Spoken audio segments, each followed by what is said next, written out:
مفتی محمد شفیع اللہ کے بیانات سننے کے لیے یقین محکم چینل کو سبسکرائب کریں۔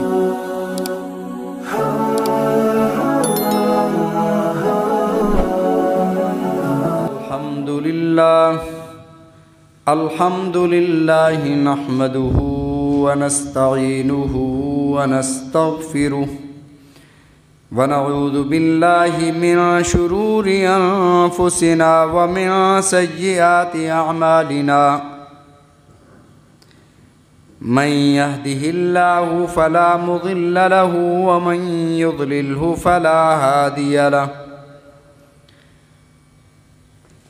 ونشهد أن لا إله إلا الله وحده لا شريك له ونشهد أن سيدنا وسندنا ومولانا محمدًا عبده ورسوله أما بعد فأعوذ بالله من الشيطان الرجيم بسم الله الرحمن الرحيم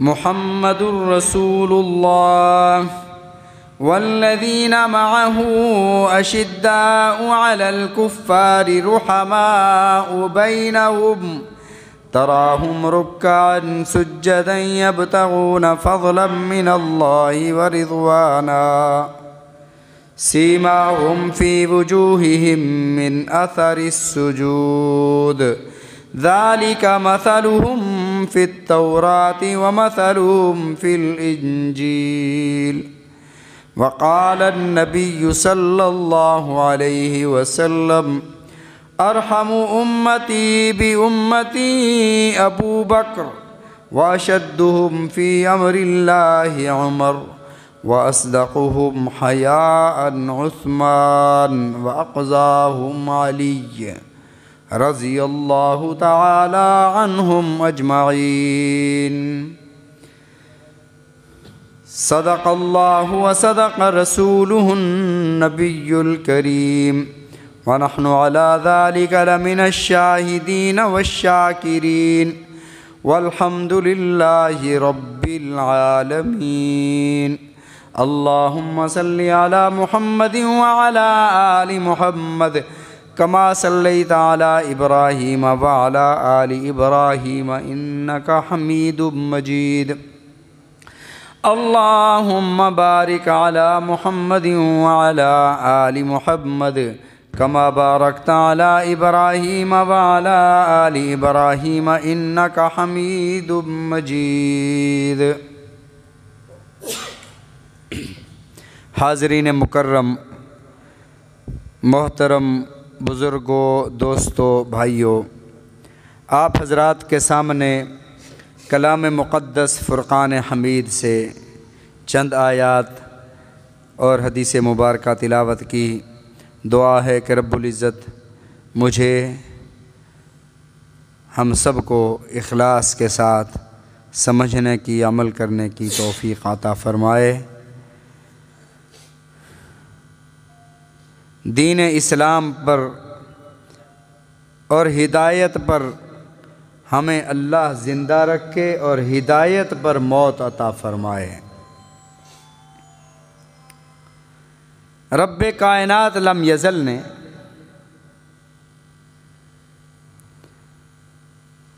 رسول اللہ صلی اللہ علیہ وسلم کی شان، آپ کا تذکرہ تو پورے قرآن پاک میں ارشاد فرمایا۔ کسی نے اماں عائشہ صدیقہ رضی اللہ تعالی عنہا سے سوال کیا، اماں رسول اللہ صلی اللہ علیہ وسلم کے اخلاق تو ارشاد فرمائیں۔ آپ نے فرمایا کیا تم قرآن نہیں پڑھتے ہو؟ عرض کیا قرآن تو پڑھتے ہیں۔ فرمایا قرآن مجید کی الحمدو کی الف سے لے کر والناس کی سین تک سارا قرآن میرے آقا علیہ السلام کی شان اور آپ کے اخلاق سے بھرا ہوا ہے۔ لیکن اللہ رب العزت نے اپنے کلام میں اپنے محبوب صلی اللہ علیہ وسلم کے یاروں کی بھی تعریف فرمائی۔ فرمایا کہ محمد الرسول اللہ صلی اللہ علیہ وسلم۔ والذین معہ، جو آپ کے ساتھ ہیں۔ آپ کے ساتھ کون تھے؟ وہ میرے آقا علیہ الصلوۃ والسلام کے صحابہ تھے، آپ کے اہل بیت تھے۔ والذین معہ، ان کی شان کیا ہے؟ اشداء علی الکفار، جب خدا کی توحید کا معاملہ آتا ہے تو کافروں کے ساتھ بڑے سخت ہو جاتے ہیں۔ رحماء بینہم، اور باہم شیر و شکر ہیں، آپس میں ان کی محبت کی مثال نہیں ملتی۔ اور رسول اللہ صلی اللہ علیہ وسلم نے اپنے صحابہ میں سے چند صحابہ کو خاص القابات عطا فرمائے اور خصوصیات سے نوازا۔ مثلا میرے آقا علیہ الصلوۃ والسلام کے سارے صحابہ رحم دل ہیں۔ رحم دلی کی ایک مثال یرموک کے میدان میں ایک پانی پلانے والا پانی پلانے کے لیے کسی زخمی کے پاس جاتا ہے، اس نے العطش، پیاس کی آواز دی، پانی مانگا، تو وہ شخص پانی لے کر اس زخمی کے پاس جاتا ہے، تو وہ زخمی کو ابھی پانی پلایا نہیں تھا، پاس اور آواز آتی ہے العطش، مجھے پیاس ہے، مجھے پانی دو۔ تو وہ جو زخمی جسے پانی پلایا جا رہا تھا، اس نے کہا یار میرے پہلے اس بھائی کو پلا دو، میں بعد میں پی لوں گا۔ یہ پانی لے کر دوسرے کے پاس گئے، ابھی پہنچے ہی تھے، پانی پلانے والے تھے، تیسرے کی طرف سے آواز آئی العطش، پیاس ہے، مجھے پانی دو۔ دوسرے نے کہا یار پہلے میرے اس بھائی کو پانی پلا دو۔ تیسرا، چوتھا، پانچواں، چھٹے نے کہا میرے اس بھائی ساتویں کو پلا دو۔ جب ساتویں کے پاس پہنچے وہ شہید ہو چکے تھے، ان کی روح قف سے انصری سے پرواز کر گئی تھی، پھر واپس آئے چھٹے کے پاس، وہ بھی شہید ہو چکے تھے۔ پانچواں بھی شہید، چوتھا بھی شہید، تیسرا بھی شہید، دوسرا بھی شہید، پہلا بھی شہید۔ پانی کسی نے نہیں پیا، فقط اس وجہ سے کہ میرا بھائی پانی پی لے۔ اللہ نے فرمایا یؤثرون علی انفسہم ولو کان بہم خصاصہ، اپنے آپ پر دوسروں کو ترجیح دیتے ہیں، رحم دل ایسے ہیں۔ ویسے تو میرے آقا علیہ الصلوۃ والسلام کے سارے شاگرد رحم دل، سارے شاگرد، سارے صحابہ، سارے مرید رحیم و کریم، شفیق و مہربان۔ لیکن میرے آقا علیہ الصلوۃ والسلام نے ایک جملہ ارشاد فرمایا، ارحم امتی بامتی ابو بکر، میری امت میں سب سے زیادہ رحم دل آدمی ابو بکر ہے۔ کیسا رحم دل ہے؟ کسی کی تکلیف دیکھی نہیں جاتی، کسی کو دیکھ کر، کسی کو مشکل میں دیکھ کر سکون اور چین نہیں۔ گزرتے گزرتے دیکھتے ہیں کہ بلال پر امیہ نے 2 وزنی پتھر سینے پر رکھ کر انگاروں پر لٹایا ہوا ہے، برداشت نہ کر پائے، اپنی دولت دے کر بلال رضی اللہ تعالیٰ عنہ کو آزاد کروایا۔ ارحم امتی بامتی ابو بکر۔ اور حضرت عمر رضی اللہ تعالی عنہ کو رسول اللہ صلی اللہ علیہ وسلم نے ارشاد فرمایا، اشدہم فی امر اللہ عمر، دین کے معاملے میں ویسے تو میرے سارے صحابہ غیرت مند ہیں، لیکن عمر جیسا کوئی نہیں ہے۔ عمر دین کے معاملے میں بڑا سخت ہے، یہ رعایت دین کے معاملے میں دینا برداشت نہیں کرتا۔ بدر کے موقع پر جب بدر کے قیدی لائے گئے تو صاحب وحی رسول اللہ صلی اللہ علیہ وسلم نے ارشاد فرمایا، اے میرے صحابہ، اشیرو ایھا الناس، مجھے مشورہ دو، ان قیدیوں کا کیا کریں؟ ابو بکر صدیق، عثمان غنی، حیدر کرار، عبیدہ بن جراح، بڑے بڑے صحابہ وہاں موجود ہیں۔ مشورے کی اہمیت کا اندازہ یہ لگائیں کہ صاحب وحی ہیں، ہمہ وقت جبرائیل علیہ السلام آپ کے خادم ہیں، لیکن رسول اللہ صلی اللہ علیہ وسلم نے مشورہ لیا۔ کیا مشورہ ہے؟ ان کے ساتھ کیا سلوک کیا جائے؟ صحابہ نے مشورہ دیا، ابو بکر صدیق نے، دیگر صحابہ کرام رضوان اللہ علیہم اجمعین نے، یا رسول اللہ، فدیہ دے کر انہیں رہا فرما دیں، اور ممکن ہے کہ کبھی اللہ انہیں توفیق دے اور یہ اسلام قبول کر لیں۔ عمر، تیرا کیا مشورہ ہے؟ یا رسول اللہ، میرا مشورہ یہ ہے کہ یہ خدا اور خدا کے رسول کے دشمن ہیں، ہم میں سے جو جس کا رشتہ دار ہے وہ رشتہ دار اس کے حوالے کیا جائے، وہ ہر بندہ اپنے اپنے رشتہ دار کا خون بہائے، اپنے اپنے رشتہ دار کو قتل کرے۔ رسول کے دشمنوں کی کوئی معافی نہیں ہے، اللہ کے دشمنوں کی کوئی معافی نہیں ہے۔ میرے آقا نے فرمایا، اشدہم فی امر اللہ عمر، اللہ کے معاملات میں عمر بڑا سخت ہے، کوئی رعایت نہیں۔ پھر میرے آقا علیہ الصلوۃ والسلام نے ارشاد فرمایا، اللہ نے عمر کے فیصلے کو پسند فرمایا ہے، یہ اظہار فرمایا کہ اگر آج عذاب آتا تو سوائے عمر کے کوئی نہ بچتا۔ اللہ نے فرمایا، یا ایھا النبی، اے نبی، تریدون الحیات الدنیا واللہ یرید الآخرہ، اللہ تمہارے لیے آخرت کو پسند کرتے ہیں اور تم یہ چاہتے ہو، یہ مشورہ دینے والے کہ ان سے فدیہ لے کر رہا کر دیا جائے، اللہ کو یہ ہرگز پسند نہیں ہے۔ اشدہم فی امر اللہ عمر، جہاں حیا کی بات آتی ہے، یہ مکمل حدیث سنا رہا ہوں، ارحم امتی بامتی ابو بکر واشدہم فی امر اللہ عمر واصدقہم حیاء عثمان۔ عثمان کی حیا کے چرچے تو اللہ کے عرش کے فرشتے بھی کرتے ہیں۔ میرے سارے صحابہ حیا والے،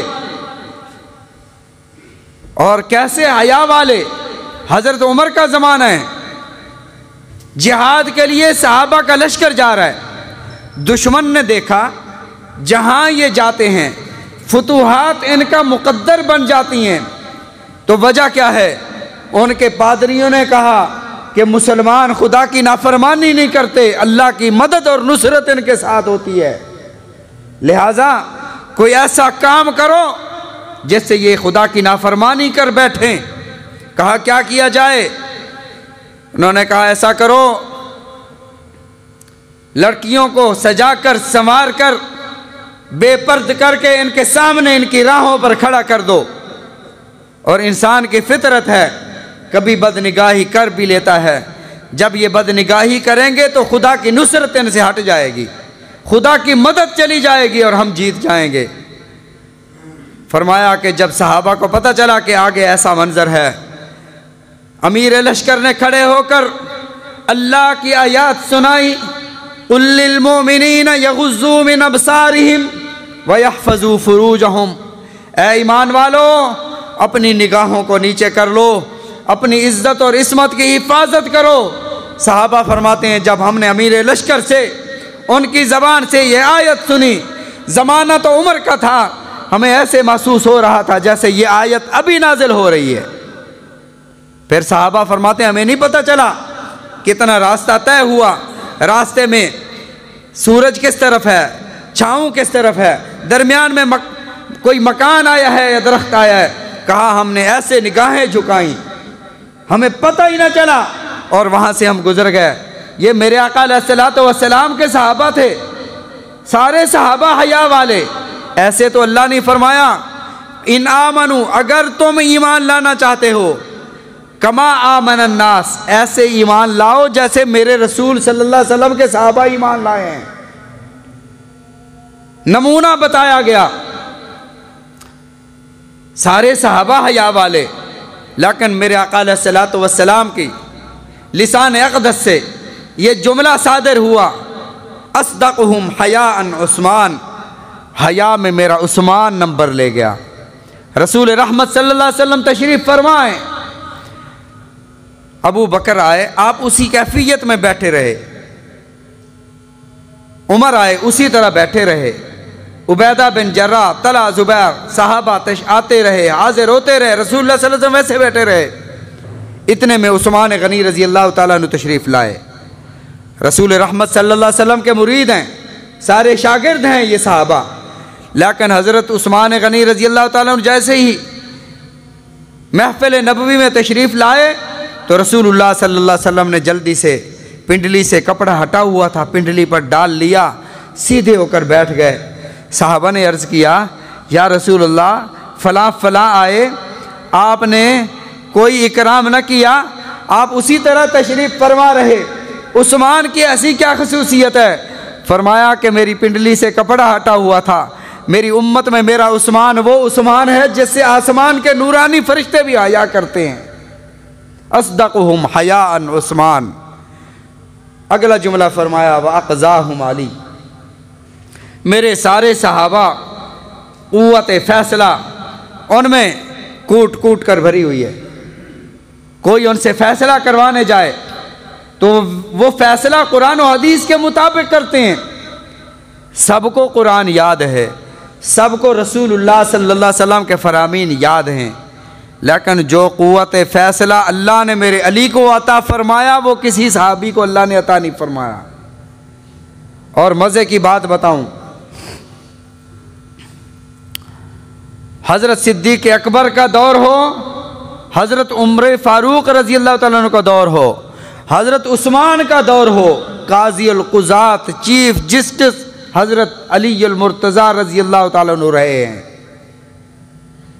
فیصلہ ان کا چلتا رہا ہے اور اللہ نے انہیں بڑی حاضر جوابی عطا فرمائی تھی۔ اقضاہم علی، جب بھی فیصلہ کرتے تو سننے والے حیران رہ جاتے کہ حضرت علی رضی اللہ تعالیٰ عنہ کی ظرافت، آپ کی دانشمندی، آپ کا قوت فیصلہ وہ سب کے سامنے اظہر من الشمس، سورج سے زیادہ روشن تھا۔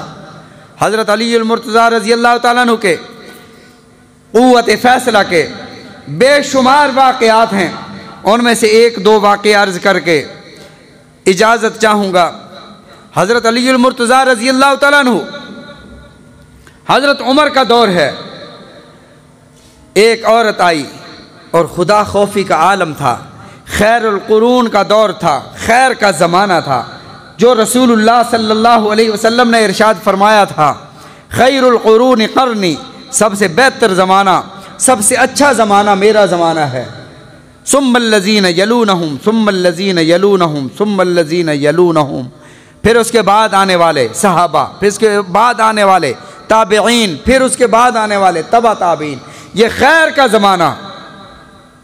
فرمایا کہ اب خیر کے زمانے میں اگر خدا نخواستہ انسان ہے گناہ ہو جائے تو اس کے ازالے کی فکر ہوتی تھی، عورت حاضر ہوتی ہے، عرض کرتی ہے کہ امیر المومنین مجھ سے گناہ ہو گیا ہے، بدکاری ہو گئی ہے، مجھے پاک کیجئے، میں سزا کے لیے حاضر ہوئی، مجھے سنگسار کیجئے، رجم کیجئے، اللہ کے قرآن کے مطابق فیصلہ کیجئے۔